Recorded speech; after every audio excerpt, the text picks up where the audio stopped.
वालेकुम दोस्तों, मैं हूं आपका होस्ट अरशद सोफ़ी। उम्मीद करता हूं आप सभी खैर व आफियत से होंगे।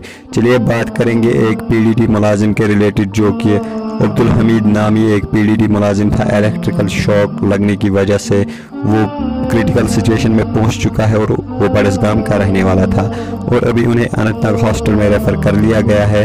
अभी पूरी तरीके से पता नहीं चला है कि उनकी हालत कैसी है। अभी आपके सामने वो वीडियो क्लिप भी दिखाते हैं। और अगर आपको मेरा वीडियो पसंद आया तो चैनल को सब्सक्राइब कर लेना प्लीज़ एंड प्लीज़, और फेसबुक पे देख रहे हो तो पेज को फॉलो करना। अल्लाह हाफिज़।